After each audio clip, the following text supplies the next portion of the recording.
Hello students, in this video we are going to do lesson 1 workbook exercises from exercise number 7. So open Arbeitsbuch Seite Nummer 91. We'll do exercise number 7. Actually in this exercise we don't need to do much. It is just a vocabulary exercise which will help you to understand how to tell the direction. So the question is wie kommt man oder wie komme ich? Always remember that whenever you use wie komme ich oder wie kommt man, after that zum or zur should be used.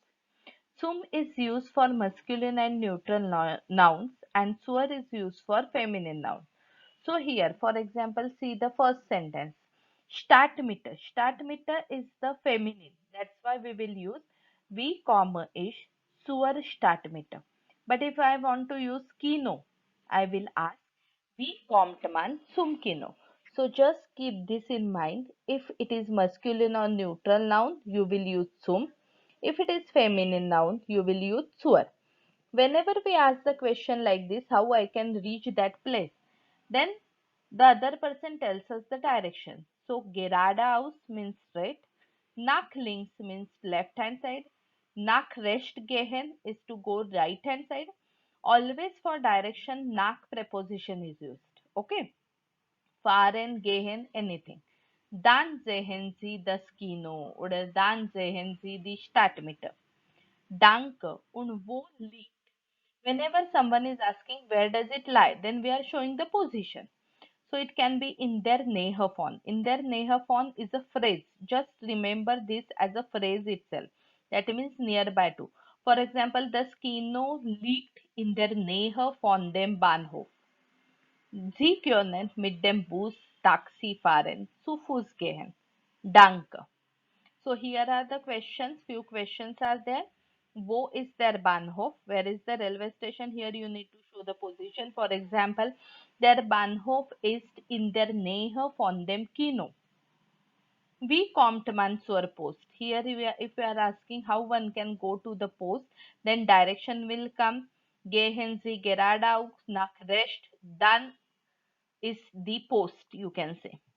Wo ist das Institut? Once again, the position.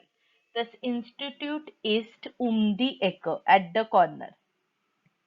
Wo ist die Bushaltestelle? Where is the bus stop? Die Bushaltestelle ist in der Nähe von Bahnhof, for example, vom Bahnhof. Wie komme ich zum Bahnhof? Once again, direction. Now, whatever words they have given to this box, I am telling the articles for you so that it will be easier for you to decide zum or zur.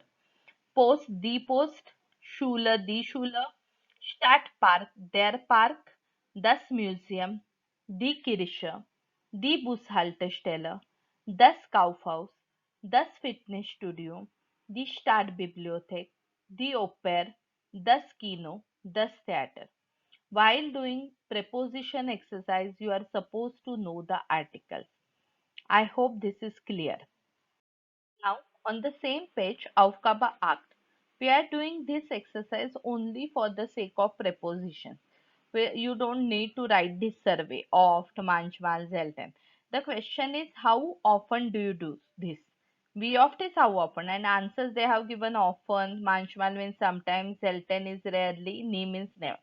But that is not important for us. I wanted to show you the Wechsel preposition used here. See, we oft guess do.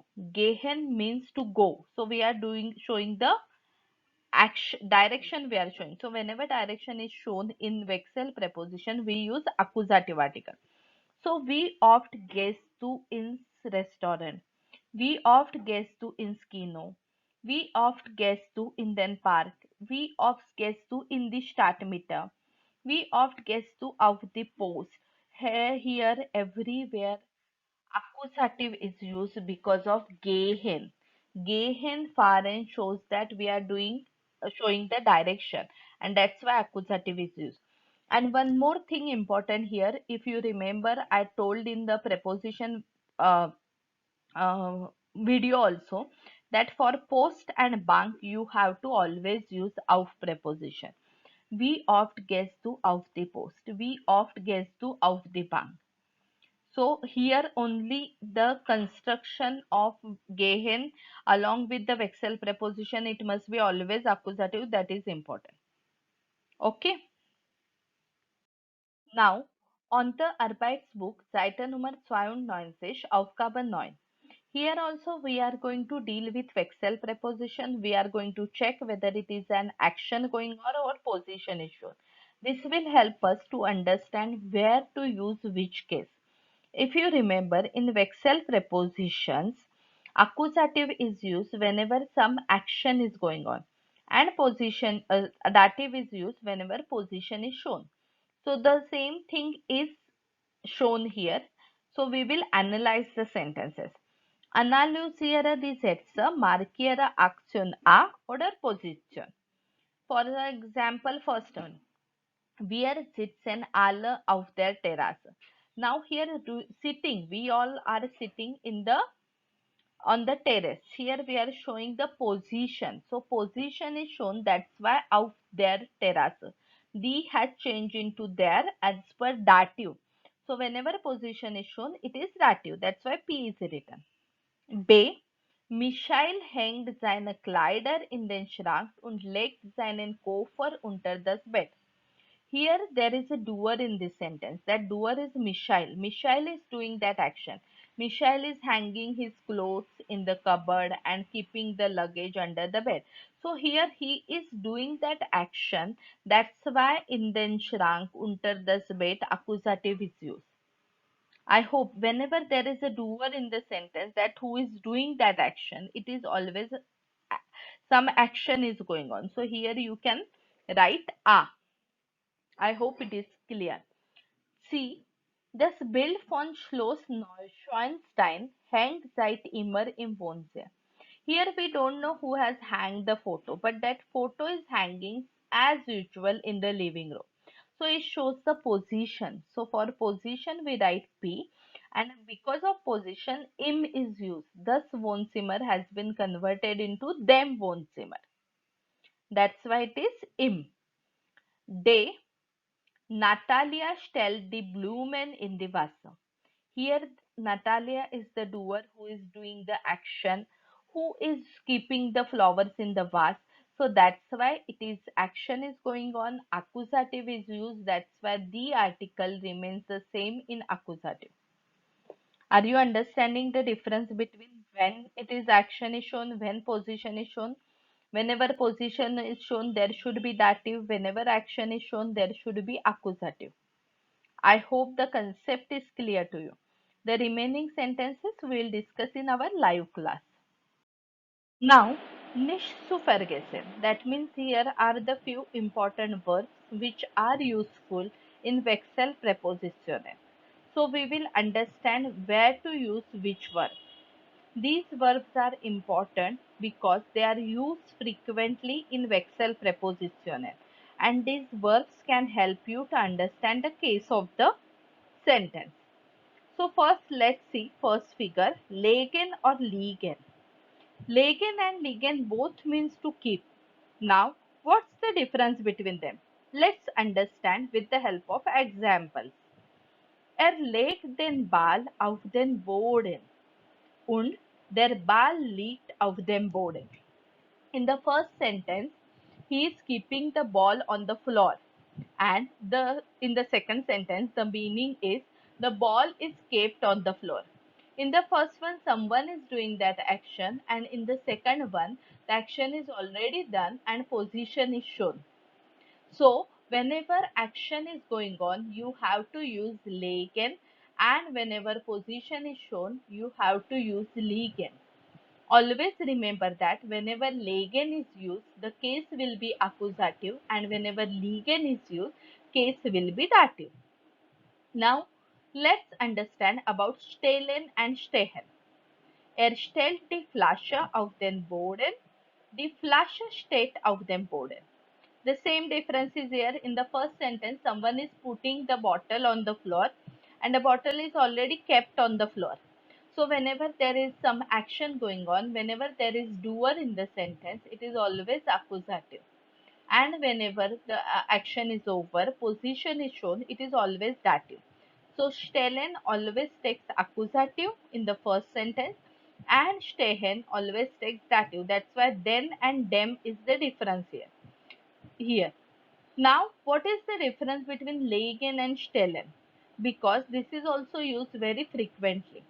Uh, Both in English it means keep, but you can see here and understand the difference with the help of the figure, second diagram.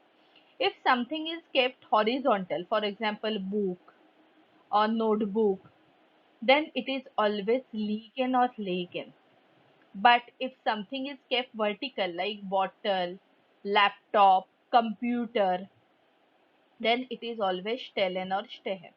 Please understand this difference. Sitzen and sitzen, it means sit only. Now let's understand the sentences. Setzt die Katze auf den Boden und die Katze sitzt auf dem Boden. He keeps or he makes the cat sit on the floor. That he is the doer and he is doing it. And the cat is already sitting on the floor. Here it is the position. So whenever action is shown, Legen, Stellen and Setzen is used. And whenever Legen, Stellen and Setzen are used, they are always accusative. And whenever position is shown, there are the verbs liegen, stehen and sitzen.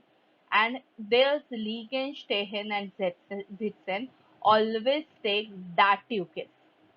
The same has been explained in the third diagram also. Here hängen is also used, but hängen can be used in both the cases, in accusative also, in dative also. The verb doesn't change. Here the verb is changing, that legen is become liegen or stellen is become stehen.